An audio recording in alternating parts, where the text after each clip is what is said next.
নমস্কার, কেমন আছো তোমরা সবাই? বাঙালি ঘরকন্যার আরও একটা নতুন ভিডিওতে তোমাদের সকলকে স্বাগত জানাই। হাড় কাঁপানো ঠান্ডার মধ্যে পিসিবাড়ি পৌঁছেছিলাম রাত্রি 10টার সময়। চারিদিকে কুয়াশা, প্রচণ্ড ঠান্ডা। পিসিবাড়ি পৌঁছতেই বৌদি একদম লিকার চা, একদম মানে কি বলবো, কাপের থেকেও বেশি বড় গ্লাসে করে ধরে দিল। খেয়ে শরীরটা শান্তি হলো। তারপর বসে গেছি ডিনার নিয়ে। ডিনারে বৌদি করেছিল আলুর পরোটা আর ধনেপাতার চাটনি, সাথে ছিল বেগুন, পেঁয়াজ এসব দিয়ে একটা মাখা, আর ছিল দুপুরের তরকারি মোরলা মাছের ঝাল। দারুণ খেয়েছি। খেয়ে দিয়ে ঘুম দিয়ে এখন উঠে পড়েছি। সকালবেলায় বেরিয়েছি আমি আর পিসি আর ভাইজি, তিনজনে মিলে যাচ্ছি দিদির বাড়ি। দিদির বাড়ির জমি থেকে আলু শাক তোলার জন্য। এই যে আম গাছটা দেখাচ্ছি না, এই আম গাছটায় আম হয়ে আছে। আর দেখেছো, জমির পর জমি আলু, সর্ষে, নানা রকম শীতকালের সবজি লাগানো। চলো দিদির বাড়িতে যা যা গাছ আছে তোমাদের সাথে শেয়ার করব। আমি কখনো আলু শাকের তরকারি খাইনি। আর এই যে দেখো, একজন চাষি জমিতে আলু গাছের ওপর কিছু সার দিচ্ছে। আজকে আলু শাকের তরকারিটা হবে পিসি হতে ছোট ছোট ঘুষো মাছ দিয়ে করবে, যেটাকে বলে নদীর ঘুষো। আর এখানে গোটা জমিটাতে ফুলকপি, ওলকপি, বাঁধাকপি এসব লাগানো আছে। হ্যাঁ, ওলকপির কথা বলতেই মনে পড়ে গেল, আজকে কিন্তু ওলকপির পাতা ভাজাও হয়েছিল। এই যে দেখো, এখন তোমাদেরকে আমি যে গাছটা দেখাচ্ছি না, এই গাছটা হচ্ছে লবঙ্গ গাছ। এটা আমার পিসিরই বাড়ির অপোজিট, সরি পিসির না, আমার দিদির বাড়ির অপোজিটেরই একজনের বাড়ি। ওর বাড়িতে দারুচিনি গাছ, তারপরে এলাচ, এলাচ এলাচ গাছ নয়, লবঙ্গ গাছ, নানা রকমের গাছ লাগানো আছে। আর এই এসে গেছি এখন দিদির বাড়িতে। এখানে দিদির বাড়িতেও প্রচুর গাছ লাগানো আছে চারিদিকে। আর হ্যাঁ, মেনুটা তো এখনও শেয়ার করা হলো না। বললাম ওই যে আলু শাকের চচ্চড়ি, আলু শাকের চচ্চড়ি না ঝাল, যাই হোক একটা কিছু বলে, ওলকপি পাতা ভাজা, লাউ শাকের তরকারি, সবই শাক। আর হ্যাঁ, যেটা আমার সব থেকে প্রিয় জানো তো, শুটকি মাছ। পিসিকে আগে থেকে ফোন করে বলে রেখেছিলাম শুটকি মাছ রান্না করার কথা, আর চিকেন কষা। ভাত তো খেলামই না, সবজি খেয়েই আমাদের পুরো পেটটা ভরে গেল। বেশিক্ষণের ভিডিও তোলা হয়নি, সেই জন্য খুব তাড়াতাড়ি স্পিডে তোমাদের সাথে কথা বলতে হচ্ছে। একটু ধীরে ধীরে কথা বললে ভালো লাগে, কিন্তু কি আর করা যাবে, যেহেতু কম টাইম, সেদিন তোমাদের সাথে সমস্ত কথা শেয়ার করতে হবে। তাই তাড়াহুড়ো করে হরহর হরহর করে বলে বলে চলে যাচ্ছি। এই দেখো লাকি ব্যাম্বু লাগানো, আমার বাড়িতে যে লাকি ব্যাম্বুগুলো লাগানো আছে সেগুলো একদিন তোমাদেরকে দেখাবো। আর পাশেই দেখছো কুলেখাড়া গাছ হয়ে গেছে।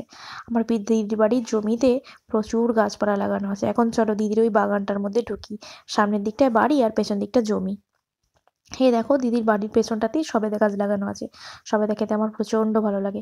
অনেকগুলো সবেদা হয়ে আছে এখানে। দিদির এখানে সবেদা গাছ, লেবু গাছ, আম গাছ, পেঁপে গাছ, প্রচুর পেঁপেও হয়েছে। যেমন পেঁপে তেমনি হনুমানের খাওয়ার ধুমও পড়েছে। ওই দেখো পেঁপে দেখেছো, গাছে কত পেঁপে ঝুলছে। আর হনুমানে দিদি নাকি আগের দিন কোথায় চলে গেছিলো, আর হনুমানে বড় বড় পেঁপেগুলোকে খেয়ে নিয়েছে।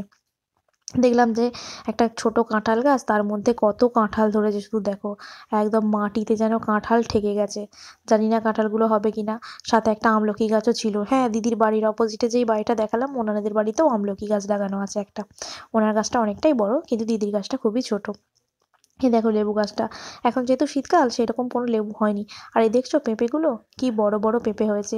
দিদি তুলে কয়েকটা দিয়েছিল, বাবা নিয়ে গেছিলো। আর এই হচ্ছে সেই আলু গাছ যেটা তুলবো। ওই যে পিসি আলু শাক তোলা শুরু করে দিয়েছে। আর ওইদিকে আমার বাবা দাঁড়িয়ে আছে, বাবা একটু বাজারে যাবে। দাদা সকালেই কাজে চলে গেছিলো বলে, ওই জন্য বাবা বললো তাহলে আমি বাজারে চলে যাচ্ছি, আর বৌদিকে যেতে হবে না। সেই জন্য বাবা নিজে চলে গেছিলো বাজারে। এ দেখো, এদিকে আবার শিম গাছও লাগানো আছে। শিমও হয়েছে। কি সুন্দর না শিম গাছটা। আর ফুলগুলো দেখেছো কি সুন্দর, সাদা সাদা ছোট ছোট ফুলগুলো হয়ে আছে। আর দেখো, অনেকগুলো পেঁপে গাছ ছিল। ওই যে আমার দিদির বাড়িটা, সেইভাবে তোমাদের বাড়িটা শেয়ার করিনি। আর এই দেখো, শিম গাছের পেছন দিকেই ওখানটায় আছে লাউ গাছ। পুরো লাউ গাছ আমার দিদির রান্নাঘরের চাল জুড়ে ভর্তি হয়ে আছে। আর এই ফুলকপি দেখো, আমাদের এদিকে জমি আছে ঠিকই, কিন্তু আমাদের এখানে ফুলকপি, বাঁধাকপি, ওইগুলো সেইভাবে বেশি চাষ হয় না। দিদির বাড়ির ওখানে, পিসির বাড়ির ওখানে যেহেতু নদীর, সেখানে বালি মাটি, এই শীতকালের সবজিগুলো খুব সুন্দর হয়েছে। আর এই দেখো ব্রোকলি, ব্রোকলিগুলো এই যে ফুলকপির মতো হয়ে আছে তো, ওগুলো ভেঙে নিলে ওর বিভিন্ন চারিদিকের কোঁক থেকে আবার ব্রোকলি হয়ে ভর্তি হয়ে যায়। দেখেছো বাঁধাকপি দেখো, পুরো বিঘের পর বিঘে বাঁধাকপি, ফুলকপি লাগানো আছে।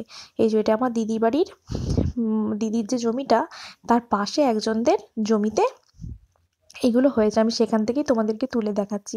মানে সব লাইন ধরে পরপর পরপর নানা রকম সবজি লাগানো আছে। এরপর এই দেখো, এখানে পিসি আবার শিম তুলতে শুরু করেছে। এই দেখো দুপুরের মেনুটা শেয়ার করে নিই। এই হচ্ছে শুটকি মাছ, এই হচ্ছে লাউ শাকের চচ্চড়ি, আলু শাক, আর এদের চিকেন কষা। চলো ভিডিওটা এখানেই শেষ করছি। আর এই যে প্রিয় জিনিস তেঁতুল, সবাই ভালো থাকবে, সুস্থ থাকবে, সাবধানে থাকবে। ভিডিওটা যদি ভালো লাগে একটা লাইক করে যেও। টাটা।